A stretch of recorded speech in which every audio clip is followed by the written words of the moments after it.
So, sobrang dami ng release ng sapatos. Ngayon, no, bumabalik na ba yung kahealthyhan ng sapatos? Sa tingin ko lang naman. Kasi yung mga release ngayon, dami na. Like mga Jordans, nakukuha mo na lang sila. Minsan, nasa stores na lang ba, nakahilera. Di katulad noon. Like, especially nung pandemic, sobrang hirap kunin.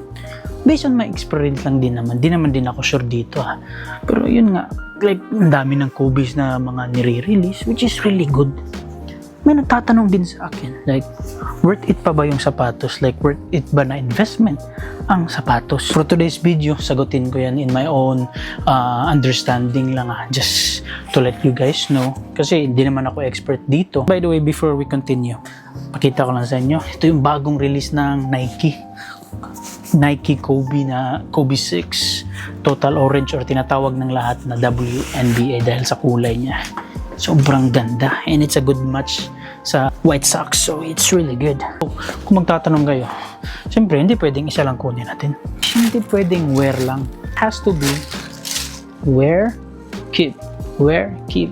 That's what we do, folks. 17-time NBA All-Star, 5-time NBA champion, and the third leading scorer in NBA history, number 24, the Black Mamba. This is Kobe Bryant. So, masasagot ko lang sa tanong kung worth it pa ba na investment yung sapatos nowadays, actually depende lang yan. One good example is yung pinakauna kong nabili na Jordan 1 High, which is the Kurt Purple. Then I got it for like 170 way back that time.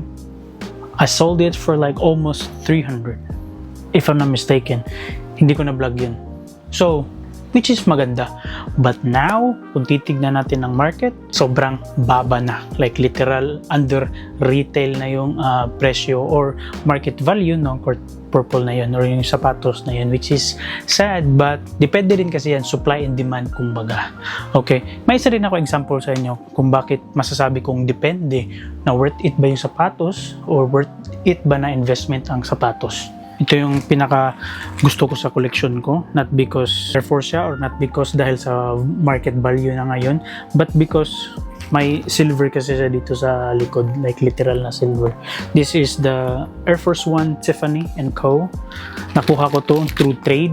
Trinade ko, na-vlog ko to. Like maybe, I forgot how many pairs I trade for this one, but yun, may presyo pa nga to eh. Makikita mo dito. Tiffany & Co. Air Force One, size 9, new, so brand new, hindi pa nasusuot, dead stock to. Nakuha ko for $1,250.